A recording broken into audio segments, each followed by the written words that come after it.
أعوذ بالله من الشيطان الرجيم. بسم الله الرحمن الرحيم. الحمد لله رب العالمين الرحمن الرحيم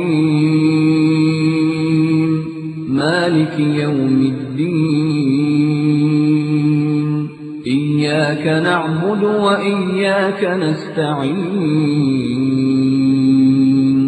اهدنا الصراط المستقيم صراط الذين أنعمت عليهم غير المغضوب عليهم ولا الضالين.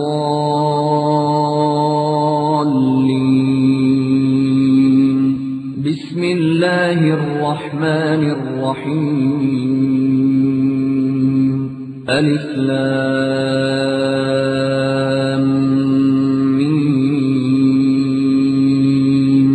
ذلك الكتاب لا ريب فيه هدى للمتقين الذين يؤمنون بالغيب ويقيمون الصلاة ومما رزقناهم ينفقون.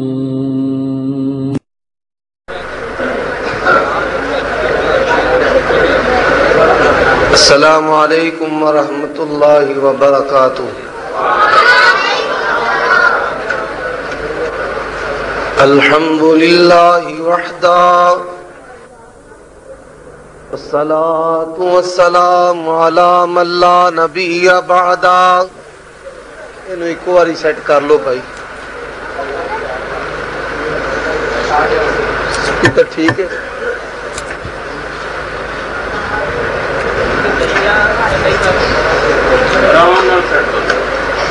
سیٹ ہے جی.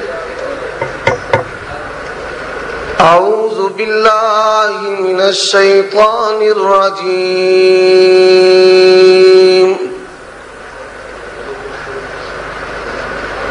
وَأَقِيمُوا الصَّلَاةَ وَآتُوا الزَّكَاةَ وَأَطِيعُوا الرَّسُولَ لَعَلَّكُمْ تُرْحَمُونَ.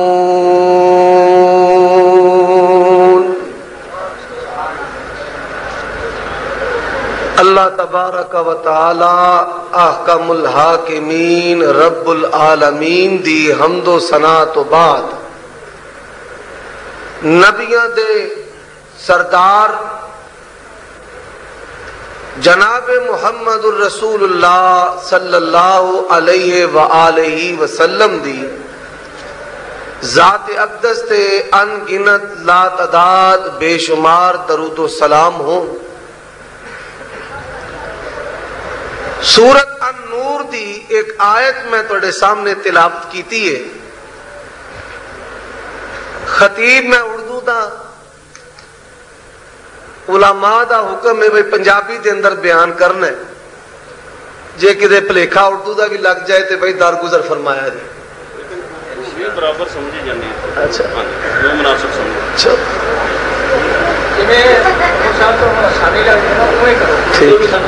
ٹھیک ہے.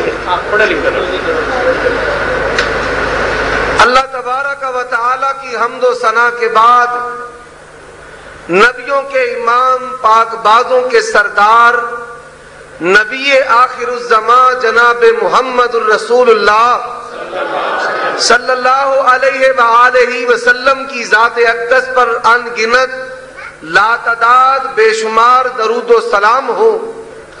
سورۃ النور کی میں نے ایک آیت کریمہ تلاوت کی ہے جس میں اللہ تبارک و تعالی نے یہ بات ارشاد فرمائی ہے نماز قائم کرو زکوٰۃ ادا کرو. کس طرح نماز قائم کرنی ہے زکوٰۃ ادا کرنی ہے طریقہ بتا دیا. وَأَطِيعُوا الرَّسُولَ رسول کی فرما برداری کر کے نماز رسول کی اطاعت کے مطابق زکوٰۃ رسول کی اطاعت کے مطابق ہوگی تو انعام کیا ملے گا؟ لعلکم ترحمون. نماز مسنون نماز محمدی نماز نبی ادا کرو گے تو اللہ تم پر رحمت نازل فرمائے گا. مجھے جو موضوع دیا گیا ہے وہ ہے نماز محمدی اور نماز حنفی. اب اس مختصر وقت میں رسول اللہ صلی اللہ علیہ وآلہ وسلم کی نماز قرآن و احادیث کی روشنی سے بیان کروں گا، اور مروجہ وہ نماز جو بلا دلیل ہے، کہ جس کی دلیل نہ اللہ کے قرآن میں ہے نہ نبی کے فرمان میں ہے، جو دیوبندی اور بریلوی پڑھتے ہیں۔ اب چند تمہیدی باتیں سماعت کر لیں۔ پوری روئے زمین پر اسلام کے نام پر جتنے بھی گروہ ہیں، وہ حنفی اشعری ہو، حنفی ماتریدی ہو، حنفی جہمی ہو، حنفی مرجی ہو، حنفی دیوبندی ہو، حنفی حیاتی ہو، حنفی اشاعتی مماتی ہو، حنفی بریلوی ہو، حنفی نقش بندی ہو، حنفی قادری ہو، حنفی سہروردی ہو، حنفی چشتی ہو، کوئی بھی فرقہ ہے، وہ شافعی ہے، وہ مالکی ہے، وہ حنبلی ہے، کوئی بھی گروہ ہے، اس کے اور ہمارے درمیان ایک بنیادی فرق ہے۔ رسول اللہ صلی اللہ علیہ وآلہ وسلم جب اس دنیا سے رخصت ہوئے، آپ نے مکمل دین اپنے صحابہ کو تھما دیا، صحابہ نے وہ دین پوری روئے زمین پر پھیلا دیا۔ آج اسلام کی صحیح تصویر، اسلام کا وہ منہج اور رستہ، اسلام کے دلائل صرف اہل حدیث کے پاس ہے، دنیا کے کسی گروہ کے پاس نہیں ہے۔ میں اس کی مثال عرض کرتا ہوں، آپ ان سے کہیں کوئی کتاب فقہ حنفی کی ایسی لے آئیں کہ آنکھیں بند کر کے ہم اس پر اعتماد کر لیں، روئے زمین پر رب ذوالجلال کی قسم ہے، حنفیوں کے پاس کوئی ایسی کتاب نہیں کہ آنکھیں بند کر کے جس پر وہ کہیں کہ آپ عمل کرنا شروع کر دیں۔ ہمارے پاس صحیح بخاری بھی ہے، صحیح مسلم بھی ہے۔ ہدایہ میں کیا لکھا ہے؟ اگر کوئی ذمی نبی کو گالیاں دے، کوئی ذمی، کوئی یہودی عیسائی جو مسلمانوں کی ریاست میں رہتا ہے، اگر وہ ہمارے پیغمبر نبیوں کے امام جناب محمد الرسول اللہ صلی اللہ علیہ وسلم کی گستاخی کرے تو اس کو کچھ نہیں کہا جائے گا۔ حضرات ذرا اس پر اگلی بات سنیں، ان میں اور ہم میں فرق کیا ہے؟ اشرف علی تھانوی ملفوظات حکیم الامت 26ویں جلد صفحہ نمبر 347 پر کیا لکھا ہے کہ جب میں نے فقہ کی یہ عبارت پڑھی، مجھے بڑی غیرت آئی کہ ایک ذمی ہمارے نبی کو گالیاں دے کر دندناتا پھرے، اسے کچھ نہ کہا جائے۔ جب میں نے سوچا کہ مجھ سے امام کو غیرت آئی تو مجھے غیرت کرنے کی کیا ضرورت ہے؟ جا کر بات لکھا ہے اور یہ اسٹیج جو دے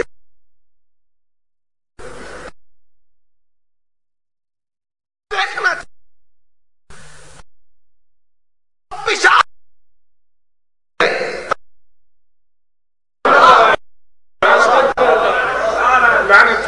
جو چاہتا ہے وہ دیکھ سکتا ہے۔ میرے بھائیوں، پہلی بات کہ حنفی کوئی کتاب ہدایہ سے، فتاوی عالمگیری، فتاوی شامی، کنز الدقائق، شرح وقایا، قدوری، بہشتی زیور، کوئی ایک کتاب پیش کرے کہ یہ اسلام کی صحیح تعبیر اور تصویر ہے۔ اللہ کا قرآن کہتا ہے لا یاتون بمثلہ ولو کان بعضهم لبعض ظہیرا۔ جو دین رب نے آسمان سے اتارا ہے اس دین کی مثل کوئی لا سکتا نہیں ہے، پہلی بات۔ دوسری بات، ہم کہتے ہیں اللہ نے قرآن اتارا ہے پیغمبر محمد الرسول اللہ پر صلی اللہ علیہ وسلم. رسول اللہ اس کے مفسر ہیں. اپنے عمل کے ذریعے اپنے فرمان کے ذریعے ہمارے پیارے مقتدا پیشوا رہبر و رہنما جناب محمد الرسول اللہ صلی اللہ علیہ وسلم نے 23 سال اس کی تفسیر تبیین تفسیر تشریح کی. اب رسول اللہ صلی اللہ علیہ وسلم جب دنیا سے گئے تو دین اسلام مکمل تھا. بھائی مکمل تھا؟ مکمل تھا. دین اسلام مکمل. دین اسلام مکمل. لیکن ادھر کیا ہے؟ ان الہدایت کل قرآن، کہ ہدایت قرآن کی طرح ہے. نعوذ باللہ. کوئی شخص اگر یہ کہے کہ تورات اور انجیل قرآن کی طرح ہے، وہ بھی کتاب آسمان سے اتری ہے، رب ذوالجلال کی قسم پکا کافر ہے. اور اگر کوئی شخص ہدایت جو امتیوں کے اقوال گستاخیوں سے حفوات سے جھوٹی حدیثوں سے بھری پڑی ہے اس کو کہے قرآن کی طرح ہے، اس کو کون مسلمان سمجھے گا؟ ان میں اور ہم میں فرق. ہمارے پاس اسلام کی صحیح تعبیر ہے، تصویر ہے، لٹریچر ہے. ہماری دعوت وہی دعوت ہے جو محمد الرسول اللہ کی دعوت. اتبعوا ما انزل الیکم من ربکم ولا تتبعوا من دونہ اولیاء قلیلا ما تذکرون. لوگو آؤ جو تمہارے رب نے پروردگار نے پالنہار نے آسمان سے تمہارے لیے رشد و ہدایت اتاری ہے اس کی پیروی کرو. فقہ شافی آسمان سے اتری ہے، فقہ حنبلی آسمان سے اتری ہے، فقہ جعفری آسمان سے اتری ہے، فقہ مالکی فقہ حنبلی فقہ جعفری فقہ شافی آسمان سے نہیں اتری تو کیا فقہ حنفی آسمان سے اتری ہے؟ آؤ بات کو اور طرح سے بھی سمجھو. شافی فقہ حنفی کو نہیں مانتے، فقہ مالکی کو بھی نہیں مانتے، فقہ حنبلی کو بھی نہیں مانتے، فقہ جعفری کو بھی نہیں مانتے. کوئی ان پر کفر کا فتویٰ نہیں لگائے گا. میں فقہ حنفی کا منکر، فقہ شافی کا منکر، فقہ حنبلی کا منکر، فقہ جعفری کا منکر. کوئی روئے زمین کا بندہ مجھے کافر نہیں کہہ سکتا. تو ایک سیکنڈ کے لیے کہ میں فقہ محمدی کا منکر ہوں، رب ذوالجلال کی قسم تو پکا کافر ہے. کوئی کہے کہ میں قرآن کو نہیں مانتا، بخاری کو نہیں مانتا، مسلم کو نہیں مانتا، وہ کیا ہو جائے گا؟ کافر. اب یہ کہتے ہیں انگریز کے دور میں پیدا ہوئے، اس سے پہلے ان کا وجود کوئی نہیں تھا، ثبوت کوئی نہیں تھا، یہ بس وہاں آئے، ہم پرانے ہیں. امام ابو حنیفہ پیدا ہوئے 80 میں، تو پھر اس کے بعد ہم چل نکلے. بھائی یہ باتیں کرتے ہیں یا نہیں کرتے؟ حضرات امام ابو حنیفہ پیدا ہوئے 80 کو، امام مالک پیدا ہوئے 90 کو، امام شافی پیدا ہوئے 160 کو، امام احمد پیدا ہوئے 164 کو. مجھے یہ بتاؤ امام ابو حنیفہ رحمت اللہ علیہ کی پیدائش سے پہلے اسلام پر لوگ عمل کرتے تھے یا نہیں کرتے تھے؟ ہم اسے اسلام کی بات کرتے ہیں جو ابو حنیفہ کی پیدائش سے پہلے تھا، جس پر صحابہ نے عمل کیا ہے، جس پر محمد رسول اللہ نے عمل کیا. اب اگلی بات، ہم کہتے ہیں لاؤ قرآن. قرآن کہتا ہے والوالدات یرضعن اولادہن حولین کاملین. ماں اپنے بچے کو 2 سال دودھ پلائے. اٹھاؤ تفسیر عثمانی سورۃ لقمان کی تفسیر میں رب کے قرآن کا انکار کس طرح کیا گیا. رب کہے 2 سال، ابو حنیفہ کہے 2.5 سال. رب کہے 2 سال، ابو حنیفہ کہے. اور تفسیر کرنے والا تمہارا بزرگ وہاں پر لکھتا ہے یہ اللہ نے جو لکھ دیا ہے نا، یہ عرب کا ایک دستور تھا، رواج تھا. نعوذ باللہ. رب کے قرآن کی تضحیق کرنا، استہزاء کرنا، ڈیگریڈ کرنا. اور آگے کیا لکھا ہے؟ امام ابو حنیفہ کہتے ہیں 2.5 سال ان کے پاس کوئی دلیل ہوگی۔ اب جہاں شیعہ کا 12واں امام قرآن لے کر چھپا بیٹھا ہے، وہیں پر ان کی یہ دلیل بھی چھپی ہوئی ہے۔ حضرات ذرا توجہ فرمائیں، ہم کہتے ہیں لاؤ قرآن کو، قرآن الطلاق مرتان فإمساک بمعروف أو تسریح بإحسان، بسم اللہ کی با سے لے کر والناس کی سین تک پورا قرآن پڑھتے چلے جاؤ، تمہیں کوئی طلاق ایسی نہیں ملے گی جو پہلی بھی ہو آخری بھی ہو۔ قرآن تائید کرتا ہے، اہل حدیث کی تمہاری تائید کرتا نہیں۔ تم کہتے ہو ایمان بڑھتا بھی نہیں کم بھی نہیں ہوتا، تو اللہ کا قرآن کیا کہتا ہے؟ وَإِذَا تُلِيَتْ عَلَيْهِمْ آیاتنا، جب اہل ایمان پر ہماری آیات پڑھی جاتی ہے، فَزَادَتْهُمْ ایمانا، ان کا ایمان کیا ہو جاتا ہے؟ زیادہ ہو جاتا ہے۔ یہ کیا کہتے ہیں؟ دل تھام کر سنو، انہوں نے لکھا ہے حضرت ابو بکر کا اور شیطان کا ایمان برابر ہے، نعوذ باللہ استغفر اللہ۔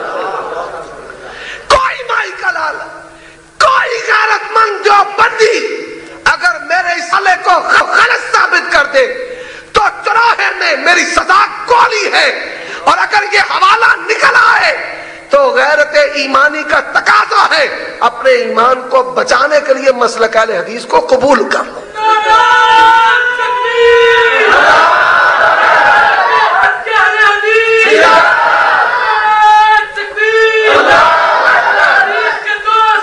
اطیعوا اللہ و اطیعوا الرسول۔ حضرات سپیکر بھی جڑا لگتا ہے کوئی تھوڑے جے جراثیم میں رچ بھی ہے۔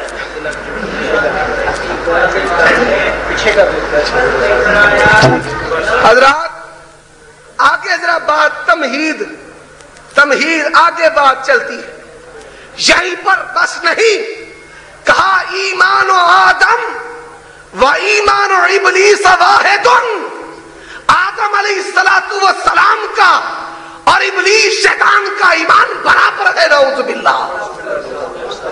لاؤ قرآن، لاؤ صحیح بخاری۔ اب ہم کہتے ہیں بھئی قرآن بھی لے آؤ، احادیث بھی لے آؤ، تم اپنے عقائد اعمال احادیث پر پیش کرو، تم عقیدے میں بھی یتیم ہو اور اعمال میں بھی یتیم ہو۔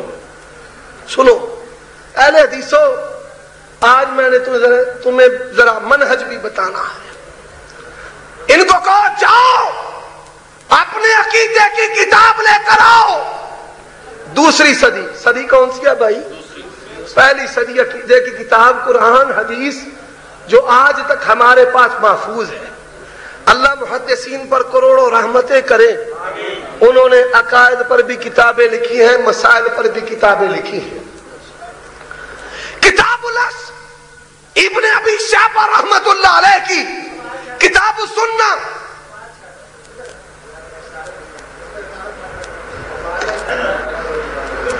وہی مسئلہ،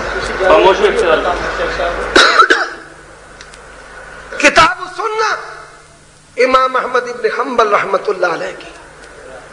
حضرات کتاب التوحید بخاری کی، کتاب التوحید ابن مندہ کی، کتاب التوحید ابن خزیمہ کی، کتاب الرد علی الجہمیہ دارمی کی، الشریعہ حاجری کی، عقیدہ طحاویہ امام طحاوی کا، اور شرح عقیدہ طحاویہ، عقائد کی ساری کتابیں جمع کر لو، اسلام کے 73 گروہ پیش کرو۔ رب ذوالجلال کی قسم ہے اہل حدیث کے علاوہ سارے کے سارے فیل ہیں، صرف اہل حدیث پاس ہے جن کے عقائد محدثین کی عقیدوں کی کتابوں کے مطابق ہے۔ ان کو کہو لاؤ اپنے عقیدے کی کتاب۔ اہل حدیث رفع دین کرتے ہو؟ کیوں بھائی؟ ہولی بولے جائے، رفع دین کرتے ہو؟ محدثین نے رفع دین کرنے پر کتابیں لکھی، جاؤ ان سے کہو کسی محدث کا نام اور دنیا کے سارے عجائب گھر وہاں ٹیلیسکوپیں لگا کر کوئی محدث پیش کرو جس نے رفع دین نہ کرنے پر کتاب لکھی ہو. بخاری نے رفع دین کرنے پر جز رفع دین لکھا ہے. امام کے پیچھے فاتحہ پڑھتے ہو بھائی؟ بولو پڑھتے ہو؟ امام بخاری نے، امام بیہقی نے امام کے پیچھے فاتحہ پڑھنے پر کتاب لکھی. رب ذوالجلال کی قسم ہے پوری روئے زمین پر کسی امام محدث نے فاتحہ کے نہ پڑھنے پر کتاب لکھی؟ بات کی سمجھ لگی ہے؟ چور مچائے شور، چور چور چور. جو خود بدعتی ہے، خود بعد میں بنا، وہ اہل حدیث کو کہتا ہے کہ انگریز نے دور دی پیداوار ماں صدقے جائے. حضرات عقائد کی کتابیں جمع کر لیتے ہیں، آمین اونچی کہتے ہو؟ محدثین نے، بخاری نے، مسلم نے، ابن حبان نے، ابن خزیمہ میں محدثین نے اونچی آمین کا باب باندھا ہے. کسی امام محدثین میں سے کسی نے آمین بے سر پر نہ کتاب لکھی ہے نہ باب باندھا ہے. بات کی سمجھ آئی؟ ہمارا جو بھی عقیدہ ہے، جو بھی عمل عقائد کی کتابوں میں موجود ہے اور احادیث کی کتابوں میں محدثین نے باب باندھے. اب اگلی بات، بر صغیر میں بھی آ جاتے ہیں. بر صغیر میں 1856 میں احمد رضا خان بریلوی پیدا ہوا. اعلی حضرت جانتے ہیں بھائی؟ 1856 سے پہلے کوئی کتاب علم غیب، حاضر ناظر، نور من نور اللہ، مختار کل پر 10ویں پر 40ویں پر 11ویں پر جا کر انڈیا آفس لائبریری لندن کا لٹریچر سارا کنگال ڈالو. کوئی ایک کتاب پمفلٹ صفحہ سطر بھی بریلویت کی آپ کو 1856 سے پہلے اس بر صغیر میں نظر آئے گی نہیں. کبھی کسی بریلوی کو کہو کہ ہم جو کرتے ہیں لے کر آتے ہیں رسول اللہ سے، لے کر آتے ہیں صحابہ سے، لے کر آتے ہیں ائمہ محدثین سے، لاؤ نا کہ کسی امام محدث نے علم غیب پر باب باندھا ہو، نور اللہ پر باب باندھا ہو. اور یہ تھے کوئی گرجا ہے آلے تو لے کیوں جی؟ کوئی شہر میں تو ہوگا نا. جاؤ کسی گرجے میں چلے جاؤ، عیسائی پادری سے پوچھو کہ کیا آپ حضرت یسوع مسیح کو عالم الغیب، مختار کل، حاضر ناظر، نور من نور اللہ مانتے ہیں؟ وہ کہتے ہیں ہاں مانتے ہیں. یہ پتا چلا یہ عقیدے عیسائیوں کے ہیں، مسلمانوں کے. اب اگلی بات، دوسرے بھائی 1864 میں دارالعلوم دیوبند بنا. 1864 بچ کدو 1864 تے 1965 دی جنگ یاد جے کہ نہیں؟ 1864 تے 1964 کنا بھائی ہو گیا؟ 100 سال تے 64 تو تے 2009 100 تقریباً 40 سال. کنے 140 سال سے پہلے پورے بر صغیر میں نہیں، پوری دنیا پر دیوبندی مذہب کا کوئی وجود نہیں تھا. کوئی عقیدے کی کتاب نہیں تھی، کوئی ان کا نام نہیں تھا. کسی مسجد پر جامع مسجد حنفی دیوبندی لکھا ہوا نہیں تھا. اہل حدیث تھے، بتاؤ تھے. سنو، سید فاخر الہ آبادی، سید فاخر شاہ ولی اللہ پیدا نہیں ہوئے، انگریز ابھی نہیں آیا. یہ تو کہتے نا انگریز کے دور. شاہ اسماعیل جامعہ دہلی میں، کس میں بھائی؟ جامعہ سنت کے مطابق رفع دین کر کے سینے پر ہاتھ باندھ کر اس نے بتا دیا لوگوں ایک میرے احباب کا طریقہ ہے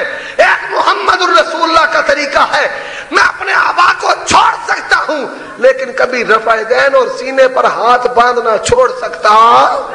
ابھی قاسم نانوتوی نہیں آیا تھا، امداد اللہ مہاجر مکی پیدا نہیں ہوا تھا، دارالعلوم دیوبند کو بنانے والے دنیا میں نہیں آئے تھے، محمدی نماز کو پڑھنے والے جامع مسجد دہلی میں موجود تھے۔ اب اگلی بات بھی سن، بات ہے نماز محمدی کی، میں نے لانا بھی وہیں پر ہے، یہ ساری تمہید میں نے جی ٹھیک۔ اب بھائی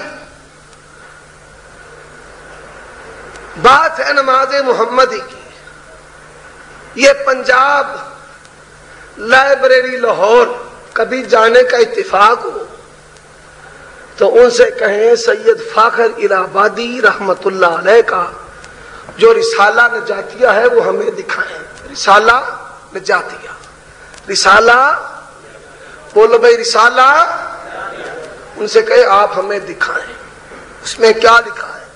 لوگوں، اہل حدیث نبی کی جماعت ہے، اہل حدیث قرآن و سنت کو ماننے والے ہیں، دین میں کسی کی تقلید جائز نہیں۔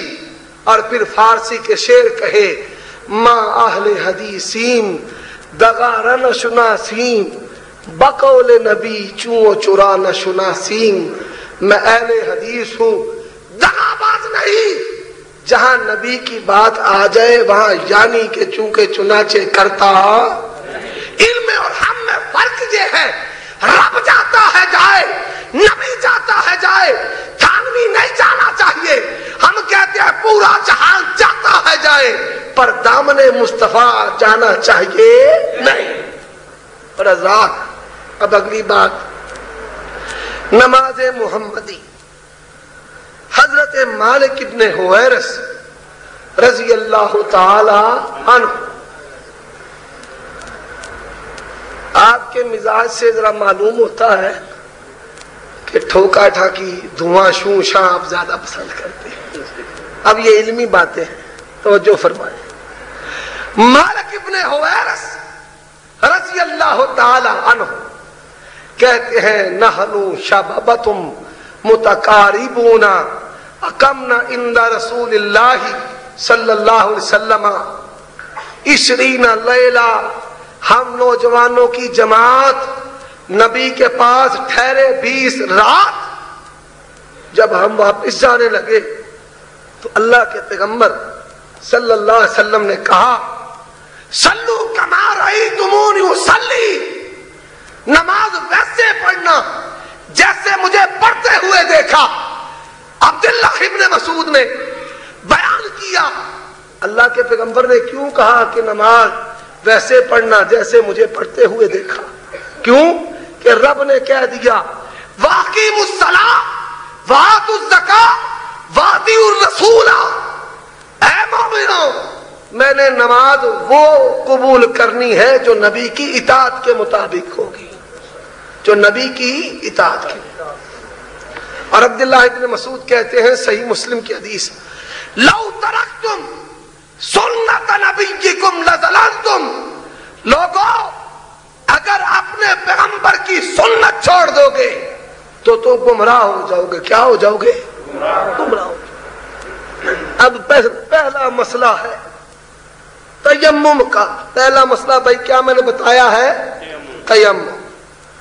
اللہ نے قرآن مجید میں فرمایا ہے کہ اگر آپ کو پانی نہ ملے فَإِن لَّمْ تَجِدُوا مَاءً فَتَيَمَّمُوا صَعِيدًا طَيِّبًا، اگر آپ کو پانی نہ ملے تو آپ پاک مٹی سے کیا کر سکتے ہیں؟ تیمم۔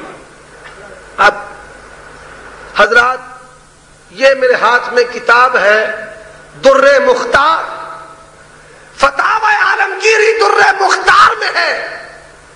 کتے پر جو گرد ہو، کتے پر جو گرد ہے، سور دے اتے جڑا کٹا پیا ہے، کتے پر، سور پر، صرف یہاں تک ہی نہیں اگلی گندگی بھی سماعت کر لیں، عورت کے چہرے پر جو گرد پڑی ہے آپ اس کے ساتھ تیمم کر سکتے ہیں. نعوذ باللہ.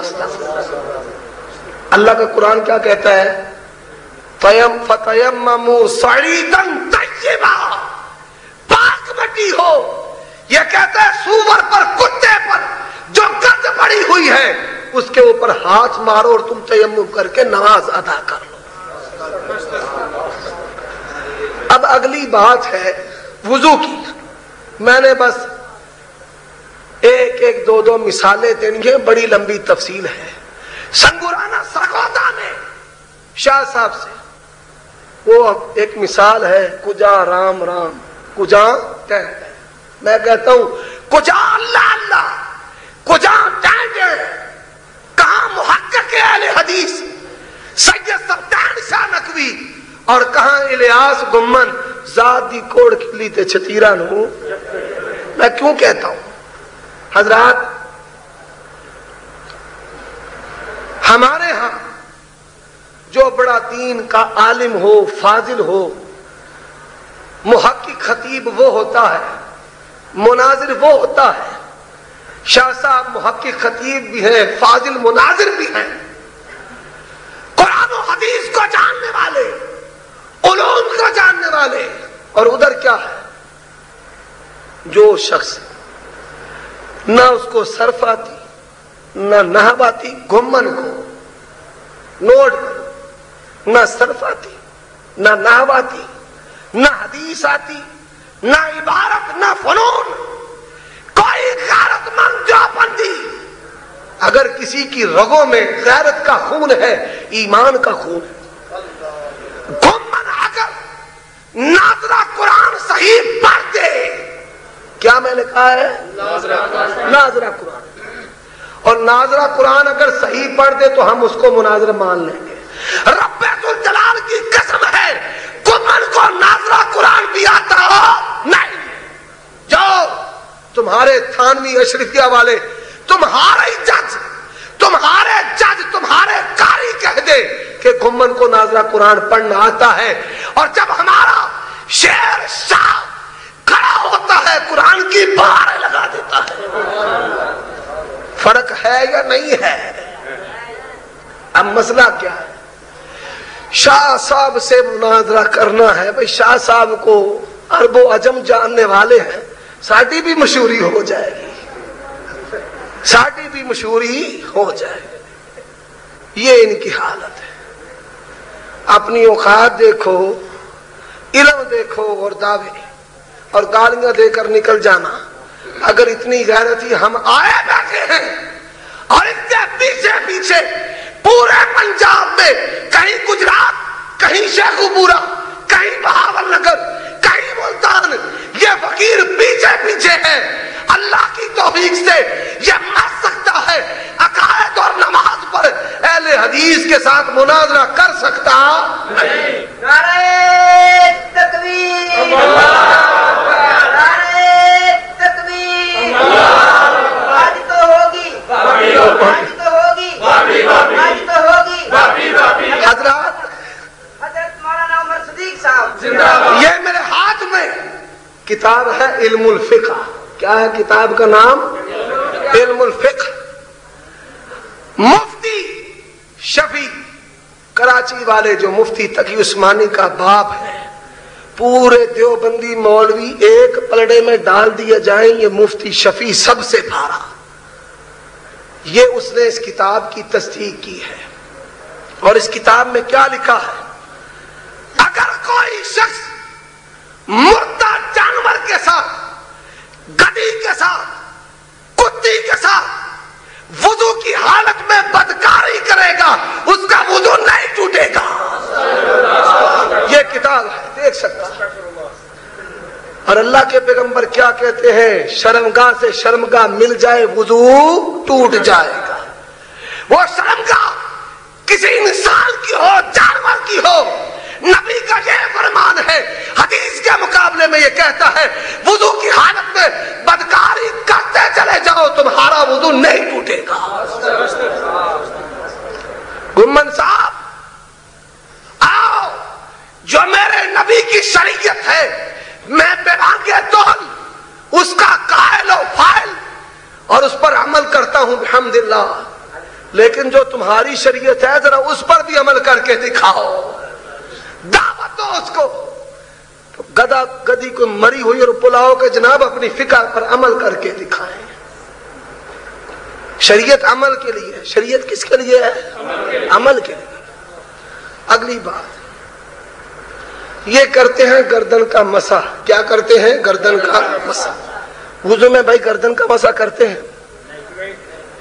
اللہ کے پیغمبر کا جو وضو ہے، صحیح بخاری، صحیح مسلم، سارے صحابہ، سارے تابعین، سارے ائمہ محدثین، وہ گردن کے وضو میں گردن کے مسح کے قائل نہیں ہیں، اور یہ کرتے ہیں گردن کا مسح۔ ان کے اپنے بزرگوں نے لکھا ہے، اپنوں نے، یہ انشاءاللہ حوالہ مناظرہ میں ہوگا کہ کن کن نے لکھا ہے۔ اپنوں نے لکھا ہے کہ گردن کا جو مسح ہے وہ بدعت ہے۔ صرف ایک نام پیش کرتا ہوں، مجدد عرب ثانی حنفی، جس کو بہت بڑا مجدد مانتے ہیں 12ویں صدی کا، وہ لکھتے ہیں کہ گردن کا مسح کیا ہے؟ بدعت ہے۔ اب اگلی بات یہ کہتے ہیں پگڑی پر مسح جائز نہیں ہے، پگڑی پر مسح جائز نہیں۔ اللہ کے پیغمبر نے، صحابہ کرام نے پگڑی پر مسح کیا، صحیح بخاری میں حدیث ہے، پیغمبر عمل کرتا ہے، صحابہ عمل کرتے ہیں۔ حنفی کہتا ہے پگڑی پر مسح کرنا نہیں، اگر پگڑی پر مسح کیا تمہارا وضو نہیں ہوگا۔ نبی پگڑی پر وضو کر کے نمازیں پڑھتا ہے، یہ کہتا ہے اگر پگڑی پر وضو کرے، مسح کرے تو اس کا وضو ہوگا، وضو نہیں تو نماز بھی۔ یہ فتویٰ نبی پر لگتا ہے، اگر پگڑی پر مسح کرنے سے وضو نہیں ہوتا تو اللہ کے پیغمبر نے پگڑی پر مسح کر کے، بھائیو توجہ فرماؤ، پگڑی پر مسح کر کے نمازیں ادا کی ہیں، تو ان کے نزدیک نبی صلی اللہ علیہ وسلم کی نماز ہوئی؟ حضرات آگے چلتے جائیں۔ یہ ہے پگڑی پر مسح کی بات۔ علم الفقہ، فتاوی النوازل، عین الہدایہ، اس میں لکھا ہوا ہے کہ دوران وضو جب یہ ہاتھ دھوئے تو یہ دعا پڑھے، یہ دھوئے تو یہ پڑھے، یہ دھوئے تو یہ پڑھے۔ نماز مسنون، دیوبندیوں کی نماز، صوفی عبد الحمید سواتی نے لکھی ہے، یہ اسٹیج پر موجود ہے۔ اس نے اس میں صوفی عبد الحمید سواتی نے وضو کے دوران جو دعائیں ہیں، وہ چیزیں جو رسول اللہ سے سلف سے ثابت نہیں، ان کو بدعت قرار دیا۔ اب یہ لوگ بڑے بڑے ان کے مفتی، بڑے بڑے ان کے خطیب، بڑے بڑے ان کے امام وضو کے دوران دعائیں پڑھتے ہیں۔ وضو کے دوران دعائیں پڑھنا محمد الرسول اللہ صلی اللہ علیہ وسلم سے ثابت نہیں ہے۔ اب اگلا مسئلہ نماز۔ اللہ تبارک و تعالیٰ نے قرآن مجید میں یہ بات ارشاد فرمائی ہے، وَثِيَابَكَ فَطَهِّرْ، نماز کے لیے اپنے کپڑوں کو پاک کرو۔ اور ادھر کیا لکھا ہے در مختار میں، ہدایہ میں، 1 درہم کے برابر اگر گندگی لگی ہو تو اس کے ساتھ نماز ہو جاتی ہے۔ اللہ کا قرآن کہے کپڑوں کو پاک کرو، یہ گندے کپڑوں میں نماز پڑھنے کا فتویٰ دے کہ نماز ہو جاتی ہے۔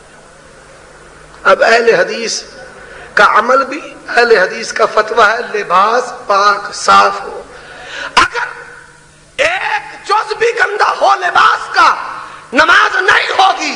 یہ کہتا ہے 1 درہم کے برابر، 1 درہم کے برابر اگر پخانہ لگا ہو کپڑوں پر تو نماز ہو جائے گی۔ اب اگلی بات، یہ میرے ہاتھ میں نماز سنت کے مطابق پڑھی، اس میں لکھا ہوا ہے کہ اپنے پاؤں کے درمیان 4 انگلیوں کا فاصلہ رکھے، 4 سے 6 انگلیوں کا۔ یہ ان کا عمل ہے۔ سنن ابی داؤد اور مصنف ابن ابی شیبہ مسند احمد بن حنبل میں اللہ کے پیغمبر کا حکم ہے کندھوں کے ساتھ کندھے اور پاؤں کے ساتھ پاؤں ملاؤ. پیغمبر کا حکم کندھے کے ساتھ کندھا اور پاؤں کے ساتھ پاؤں ملانے کا. کبھی کسی حنفی کو کندھے کے ساتھ کندھا اور پاؤں کے ساتھ پاؤں ملانے کی توفیق نہیں ہوئی. حضرات ذرا بات آگے چلتی جائے. تلفظ بالنیہ. 2 رکعت نماز فرض اللہ تعالیٰ دے, پیچھے امام دے. 4 رکعت نماز فرض, پوری نماز عربی میں اور نیت پنجابی وچ, سرائکی وچ, فارسی وچ, اردو وچ. اب یہ جو نیت کے الفاظ ہیں, اللہ کے پیغمبر نے فرمایا انما الاعمال بالنیات, اعمال کا دار و مدار دل کے ارادوں سے. نیت عربی میں دل کے ارادے کو کہتے ہیں. یہ دیوبندیوں کی لغت کی کتاب ہے القاموس الوحید, اس میں لکھا ہوا ہے کہ نیت دل کے ارادے کو کہتے ہیں. انما الاعمال بالنیات, اعمال کا دار و مدار زبانی نیت سے نہیں بلکہ دل کی نیت سے ہے. اب کہتے ہیں جی آپ نماز شروع کرتے ہیں تو کیسے نیت کرتے ہیں؟ اہل حدیثوں اپنی نیت قرآن حدیث سے ثابت کرو. کبھی پیڑ پڑ جائے سامنے ہو پھر ہم بتائیں. ایک صحابی آیا, یا رسول اللہ مجھے آپ افضل عمل بتائیں. افضل عمل, آپ نے فرمایا الصلاۃ علی وقتها, نماز کو نبی نے عمل کہا اور فرمایا انما الاعمال بالنیات, کہ اعمال کا دار و مدار کس سے ہے؟ دل کے ارادے سے. نیت نہیں کہنا, نیت عربی کا لفظ ہے دل کا ارادہ. نیت کس کو کہتے ہیں؟ دل کا ارادہ. حضرات اب آگے ذرا توجہ فرمائیں. بات آ گئی رفع الیدین کرنے کی. کیا مسئلہ ہے حافظ صاحب؟ کوئی مسئلہ سارے ساتھی نے توجہ پیچھے سارے بیٹھے اور وقت کتنا ہو گیا میں نے بیان کر دیا جی 10 پھر بھی.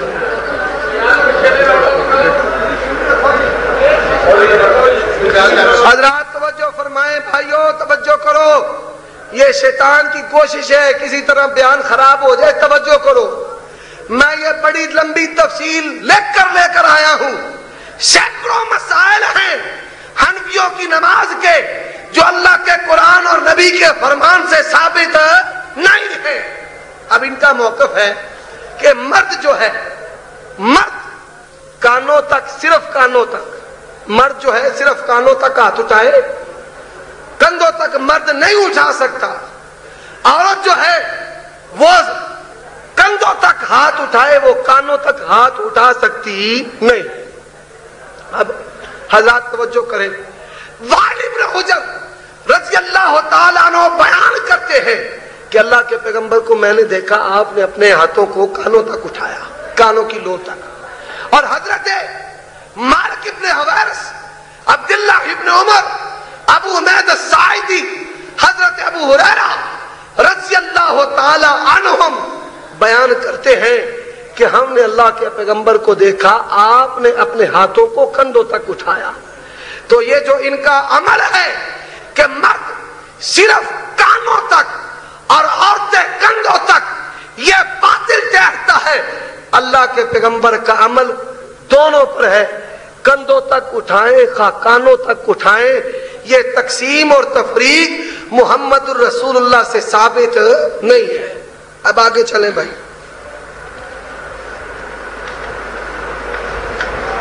سنن ابی داؤد میں,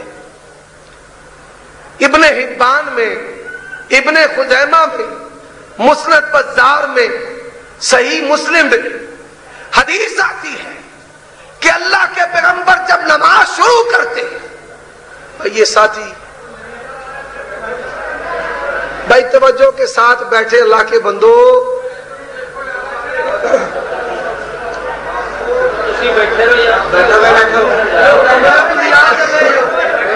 اب بھائی سارے ساتھی بیٹھ جاؤ, توجہ ادھر کرو. آؤ دیکھو جڑی بات وہ چاہتے ہیں تک نہ پروگرام تسی بھی خراب. بھائی وہ چاہتے ہیں تمہارا پروگرام خراب ہو، تمہارا پروگرام خراب ہو. اگر کوئی بندہ انہوں نے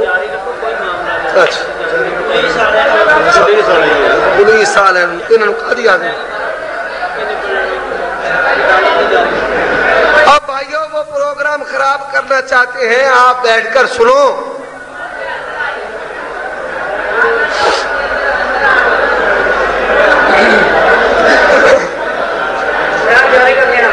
اب بھائی ان کا یہ موقف ہے. میں نے حوالہ دیا صحیح مسلم کا، سنن ابی داؤد کا، صحیح ابن حبان کا، سنن صحیح ابن خزیمہ کا حوالہ دیا ہے کہ اللہ کے پیغمبر صلی اللہ علیہ وسلم جب اپنی نماز شروع کرتے تو اللہ اکبر کہتے. کس سے نماز شروع کرتے؟ اللہ. اب یہ میرے پاس ہدایہ ان کی کتاب پڑھی ہوئی ہے جی، یہ ہدایہ ہے ان کی کتاب سٹیج پر. ان میں ان کا موقف کیا ہے کہ آپ اللہ اکبر کی بجائے اللہ اجل، اللہ اعظم، اللہ اکبر کبیرہ بھی کہہ سکتے ہیں. نبی کہے اللہ اکبر اور نبی کے مقابلے میں یہ اللہ اجل، اللہ اعظم، اللہ اکبر کبیرہ کہے. مجھے بتاؤ کہ سنت کی اس سے بڑھ کر دشمنی اور مخالفت کیا ہو سکتی ہے؟ ایک طرف اللہ کے پیغمبر اللہ اکبر کہے اور اللہ کے پیغمبر کے مقابلے میں اللہ اجل کا فتویٰ دینا، یہ رسول اللہ صلی اللہ علیہ وسلم کی صریح مخالفت. اب اس کے بعد اہل حدیث مرد ہو عورتیں ہو سینے پر ہاتھ باندھتے ہیں. بھائی کہاں پر ہاتھ باندھتے ہیں؟ سینے پر. بخاری میں حدیث ہے، صحیح بخاری میں حضرت سہل بن سعد رضی اللہ تعالیٰ عنہ بیان کرتے ہیں ہمیں حکم دیا جاتا تھا کہ ہر آدمی اپنا دائیں ہاتھ بائیں بانے پر رکھے. کس پر رکھے بھائی؟ بائیں بانے. جب بائیں بانے پر ہاتھ رکھیں گے، ہاتھ سینے پر آئیں گے، بائیں بانے پر ہاتھ رکھ کر اگر آپ ناف کے نیچے لے جائیں گے تو رکوع کی حالت میں جانا پڑے گا. کبھی بھی سیدھا کھڑے ہو کر بانے پر ہاتھ رکھ کر آپ ناف کے نیچے لے جا سکتے نہیں. اب دوسری بات، حضرت حلبتائی رضی اللہ تعالیٰ عنہ بیان کرتے ہیں، مسند احمد میں حدیث ہے کہ رسول اللہ صلی اللہ علیہ وسلم نماز میں اپنا دائیں ہاتھ بائیں پر رکھ کر سینہ پر باندھتے. یہ حدیث ہے. اور یہاں پر ایک اور لطیفہ بیان کر دوں. یہ جو عبداللہ ابن مسعود کی حدیث پیش کرتے ہیں رفع دین نہ کرنے پر، اسی سند کے ساتھ ابن خزیمہ میں وائل بن حجر سے سینے پر ہاتھ باندھنے کی حدیث آتی ہے، جس حدیث سے وہ دلیل لیتے ہیں رفع دین نہ کرنے کی. اسی حدیث کی سند سے سینے پر ہاتھ باندھنے کی حدیث صحیح ابن خزیمہ میں آتی ہے کہ اللہ کے پیغمبر صلی اللہ علیہ وسلم نماز میں دائیں ہاتھ بائیں پر رکھ کر سینے پر باندھتے. حضرات اب اللہ کے پیغمبر نماز میں ہاتھ سینے پر باندھے، صحابہ کو، لوگوں کو حکم دیا جائے کہ نماز میں اپنے ہاتھ سینے پر باندھو. اب انہوں نے تقسیم کر رکھی ہے کہ مرد ناف کے نیچے باندھے اور عورت سینے پر باندھے. یہ تقسیم باطل ہے. یہ تقسیم محمد الرسول اللہ سے ثابت نہیں ہے. قیامت آ سکتی ہے، سورج اپنی جگہ چھوڑ سکتا ہے، کوئی حنفی عورت سینے پر ہاتھ باندھے اس کی دلیل محمد الرسول اللہ صلی اللہ علیہ وسلم سے پیش کر سکتا؟ کوئی صحیح حدیث ناف کے نیچے ہاتھ باندھنے کی پیش کر سکتا نہیں. عبد الحی حنفی لکھنوی کہتے ہیں وہ شخص جو سینے پر ہاتھ باندھتا ہے وہ نبی کی سنت پر عمل کرتا ہے. اور رفع دین نبی صلی اللہ علیہ وسلم جب نماز میں شروع رفع دین کرتے تو کس طرح اپنی ہتھیلیوں کو یوں قبلہ کی طرف کرتے، کانوں کو یوں ہاتھ، ایسے ہاتھ اللہ کے پیغمبر لگاتے نہ. اب جو رفع دین جس طرح رسول اللہ نے شروع میں کیا، ابھی چند دن قبل لاہور میں ایک جگہ مناظرہ ہوا ہے ڈیفنس میرا، ان کے مفتی اسد کے ساتھ 1.5 گھنٹہ گفتگو کے بعد گھر کا مالک دیوبندی کھڑا ہو گیا، کہنے لگا دیوبندیوں تم جھوٹے ہو، اہل حدیث سچے ہیں، رفع دین کرنا پیغمبر کی سنت ہے۔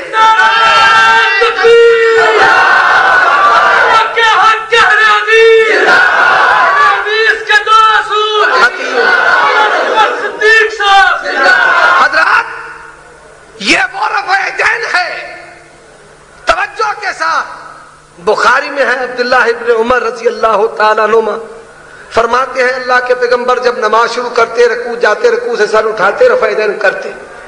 حضرت مالک بن حویرث رضی اللہ تعالی عنہ بیان کرتے 9 ہجری میں آئے، نبی کی وفات سے 1 سال قبل اللہ کے پیغمبر جب نماز شروع کرتے، رکوع جاتے، رکوع سے سر اٹھاتے، رفع دین کرتے۔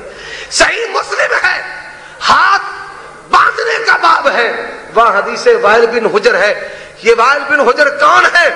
جو 9 ہجری میں نبی کی وفات سے 1 سال پہلے مسلمان ہوئے۔ یہ کہتے ہیں اللہ کے پیغمبر صلی اللہ علیہ وسلم جب نماز شروع کرتے، رکوع جاتے، رکوع سے سر اٹھاتے، رفع دین کرتے۔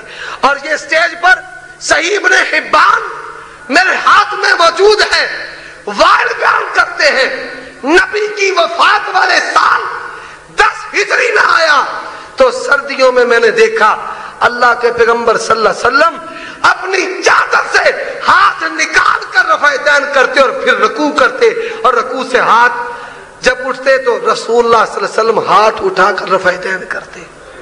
یہ اب اس کے بعد حضرت ابو ہریرہ چوتھے صحابی، سنن ابی داؤد حضرت علی 5ویں صحابی، سنن ابی داؤد جامع ترمذی بیان کرتے ہیں اللہ کے پیغمبر جب نماز شروع کرتے، رکوع جاتے، رکوع سے سر اٹھاتے، رفع دین کرتے۔ اور ابو حمید الساعدی رضی اللہ تعالی عنہ، یہ نماز مدلل والا حنفی کہتا ہے ابو حمید کی حدیث صحیح ہے۔ حضرت ابو حمید الساعدی 10 صحابہ کی موجودگی میں نبی کی نماز بیان کرتے اور کہتے اللہ کے پیغمبر نماز شروع کرتے، رکوع جاتے، رکوع سے سر اٹھاتے، 2 رکعتوں کے بعد رفع دین کرتے۔ 6 صحابہ کرام اور 10 صحابہ تصدیق کرتے ہیں بالکل اسی طرح اللہ کے پیغمبر نے نماز پڑھائی تو کتنے صحابہ ہو گئے؟ 16۔ کتنے ہو گئے بھائی؟ 16۔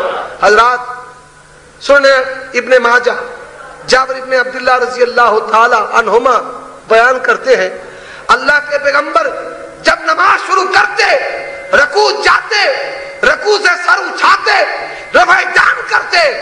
ابو موسیٰ اشعری رضی اللہ تعالیٰ عنہ سنن دارقطنی ہے، بیان کرتے ہیں اللہ کے پیغمبر جب نماز شروع کرتے، رکوع جاتے، رکوع سے سر اٹھاتے، رفع دین کرتے۔ اور پھر سنن کبریٰ بہقی ہے، امام ابو حنیفہ رحمت اللہ علیہ کے استاد عطا بن ابی رباح جن کے متعلق کہتے ہیں ما رأیت افضل من عطا، میں نے عطا سے افضل آدمی دیکھا ہی نہیں ہے۔ وہ عطا بیان کرتے ہیں کہ میں نے حضرت عبداللہ بن زبیر، حضرت اسماء بنت ابی بکر، نبی پاک کی سالی کے بیٹے جو مدینہ میں سب سے پہلے پیدا ہوئے، جن کے وجود سے سیدہ عائشہ رضی اللہ تعالیٰ عنہ نے ام عبداللہ کنیت رکھی۔ میں نے صحابی کے پیچھے نمازیں پڑھی تو وہ نماز شروع کرتے، رکوع جاتے، رکوع سے سر اٹھاتے، رفع دین کرتے۔ اور عبداللہ ابن زبیر کہتے ہیں لوگوں میں نے اپنے نانا ابو بکر کے پیچھے نمازیں پڑھی ہیں، ابو بکر رکوع جاتے، رکوع سے سر اٹھاتے، رفع دین کرتے۔ اور ابو بکر کہتے ہیں لوگوں میں نے امام الانبیاء جناب محمد الرسول اللہ کے پیچھے نماز پڑھی ہے، اللہ کے پیغمبر صلی اللہ علیہ وسلم رکوع جاتے، رکوع سے سر اٹھاتے، رفع دین کیا کرتے تھے۔ نبی کا رفع دین کرنا 10 ہجری تک کرنا، نبی کے بعد ابو بکر کا کرنا، ابو بکر کے بعد عبداللہ بن زبیر کا کرنا، ابو حنیفہ رحمہ اللہ کے استاد کا کرنا، یہ بات بچن ہے، یہ بات دلیل ہے، اللہ کے پیغمبر نے رفع دین چھوڑی نہیں۔ اور امام بخاری نے اس پر کتاب لکھی ہے کہ رفع دین کرنا رسول اللہ صلی اللہ علیہ وسلم کی سنت ہے۔ اب نبی کی سنت کا انکار کرنا، مذاق اڑانا، کہنا مکھیے چلتے ہیں۔ ان کے ایک بڑے بزرگ تھے، انہوں نے عبداللہ بن مبارک کو کہا، جب انہوں نے رکوع جاتے رفع دین کیا، رکوع سے سر اٹھاتے رفع دین کیا، ان کے بڑے بزرگ، بہت بڑے بزرگ، بلکہ سب سے بڑے بزرگ، سمجھنے والے سمجھ گئے، انہوں نے کہا عبداللہ مجھے ڈر ہے تو اڑ نہ جائے، اڑ نہ جائے، بار بار ایویں کر رہے ہیں۔ انہوں نے کہا جناب اگر آپ پہلی مرتبہ کرتے ہوئے نہیں اڑے تو عبداللہ رکوع کی سنت ادا کرتے ہوئے رفع دین کرے تو اڑ سکتا نہیں۔ اللہ ان لوگوں کو ہدایت نصیب فرمائے۔ اب اس کے بعد ہاتھ باندھنے کا طریقہ، یہ نمازیں سنت کے مطابق پڑھیے تقی عثمانی کی۔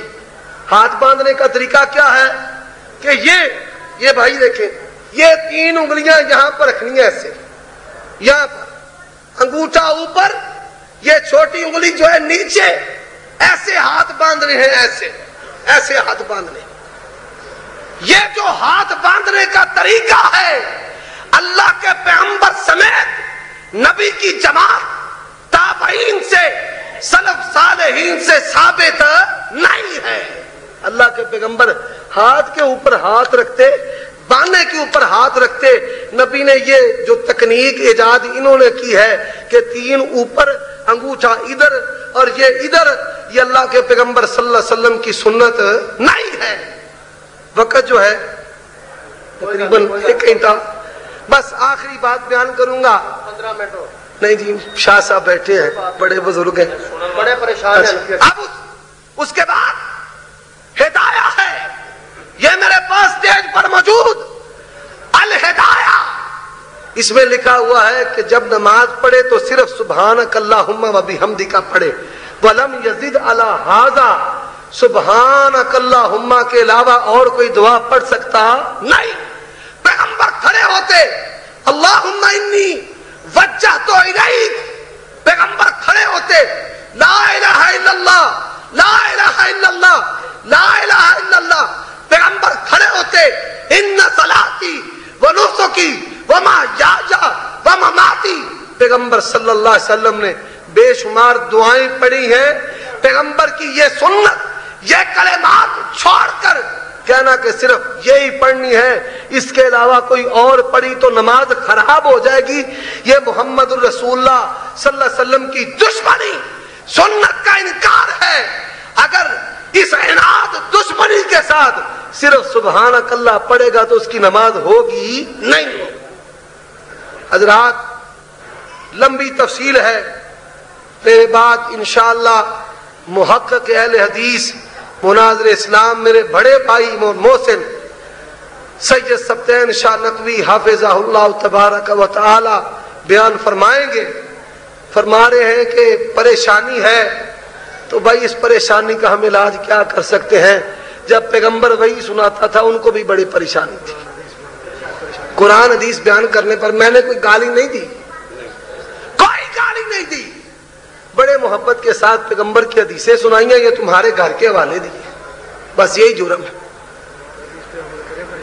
تو انشاءاللہ آپ مسلک اہل حدیث کو قبول کریں، قرآن حدیث پر عمل کریں، ساری پریشانیاں ختم ہو جائیں گی اللہ کے فضل و کرم سے۔